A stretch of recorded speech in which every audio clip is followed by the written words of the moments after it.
Chargers fans, take a deep breath, because what I have to tell you today directly impacts the future of our team. Something much bigger than it seems on the surface is happening behind the scenes, and the pieces that are moving now could completely redefine the course of our season. None of this is appearing in the major news outlets, and that's why you're here, to know first, before everyone else. The rumors that have surfaced, the internal conversations, the signals coming from the locker room, decisions that could explode at any moment. Everything is aligning for a turning point that no one else in the league is seeing yet. It's the kind of information that changes the perception of an entire team, and that only those who truly follow the bolts can understand the importance of. So, before we get into each hot detail that has just come out, do the following. Leave your like, check if you're subscribed to the channel, activate the bell, because this is where you receive the fastest, most in-depth, and most exclusive updates about the Los Angeles Chargers. The window finally opened, and the Chargers had a clear opportunity before them, perhaps one of the most important of this stage of the season, to reinforce their defensive front. Colin Saunders, a Super Bowl champion and one of the most physical defensive linemen available on the market,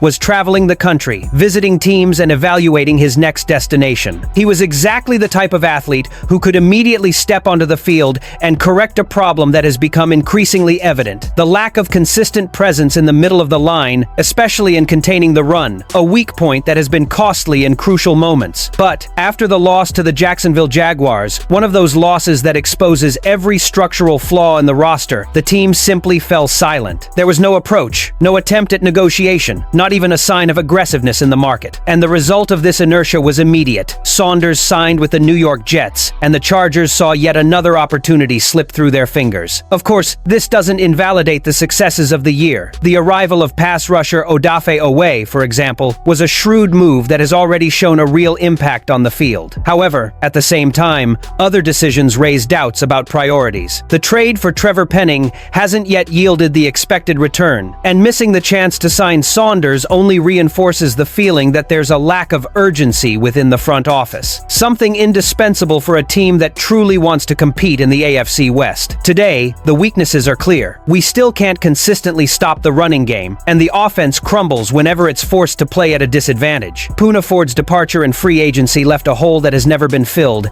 and Tear Tart, as good as he is, needs a physical, dominant partner, someone who commands respect inside the defensive line. Starting the season, securing someone like Saunders, even if the salary cap had to be adjusted later, would have demonstrated a hunger for victory. Now, we can only wait and hope that the front office wakes up and makes quick moves during the middle of the season. Otherwise, this lack of initiative could be costly, very expensive. The kind of price you only realize when the division lead has already vanished, and it's too late to correct. Week 11 of the season. This was the moment when many believed the Chargers would deliver a strong response, regain confidence, and show they were ready to fight every inch towards the playoffs. It was the kind of game that, on paper, should have boosted the team's morale. But what came was exactly the opposite. A hard, almost symbolic blow, one that makes the fans take a deep breath and rethink expectations. The 35-6 loss to the Jacksonville Jaguars wasn't just a stumble, it was a flashing red warning sign. Justin Herbert, a central piece of the offense, left injured during the game,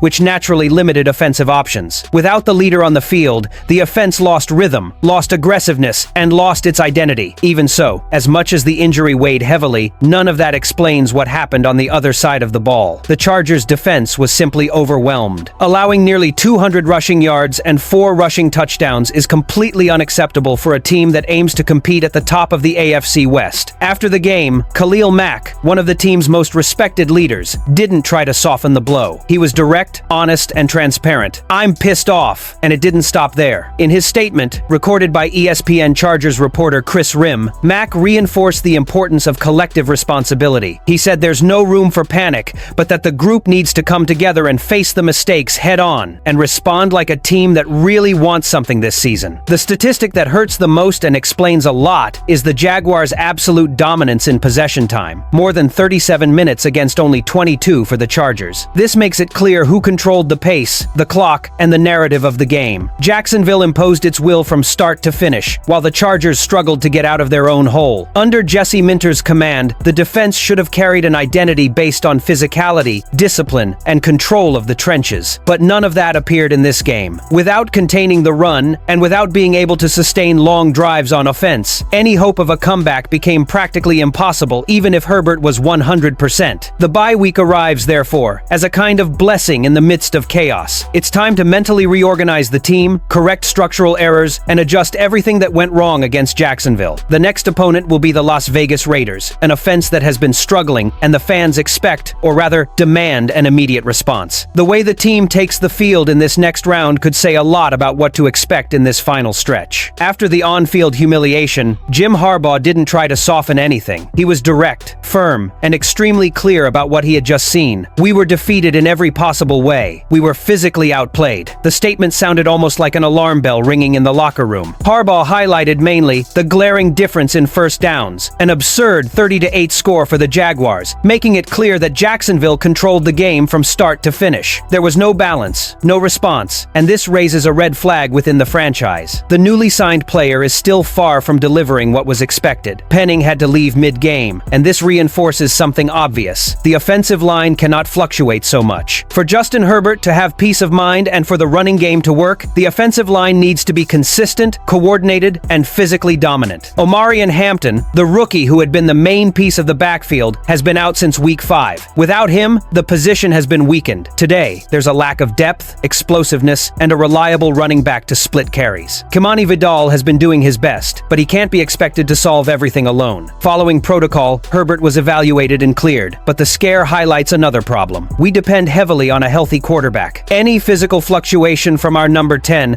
completely changes the performance of the offense. Protecting him needs to be a top priority. Despite the harsh tone, Harbaugh also made it clear that not all is lost. The team still controls its own destiny in the AFC West. With a 7-4 record, the Chargers are 2 games behind the Denver Broncos, the current leader with a 9-2 record and head-to-head advantage. The bye week comes at the perfect time. It's an opportunity to reorganize the group, correct tactical aspects, recover important players, and integrate those who haven't yet clicked. If Penning finally adjusts, if Hampton returns after his time off, and if the roster responds physically, the Chargers are fully capable of returning to form. But Harbaugh also made it clear, if nothing changes, if the team continues to repeat the mistakes seen against Jacksonville, the season could quickly crumble. It's urgent to find a defensive line reinforcement that can help stop the running game. You can't allow 200 yards per game on the ground and expect to compete at a high level. It's essential to bring in another piece to complement Kimani Vidal. There's a lack of depth and explosiveness in the running game. Trevor Penning needs intensive teamwork. Repetition, alignment, and technical discipline are fundamental. The Chargers need to return to being a physical team, dominant on the sidelines and capable of controlling the tempo of the game. Mac can't be the only one carrying this responsibility. Bolts, this is the time to be united, to demand more, but also to support. There's still a way forward. There's still a chance, but that depends on the attitude of the management, the staff, and the players. Enjoyed it? Leave a like, share it with that fan who needs this analysis, and comment below. Do you believe Harbaugh can turn this ship around, or do you think it's time for urgent reinforcements? Let's discuss. And as always, let's go Bolts.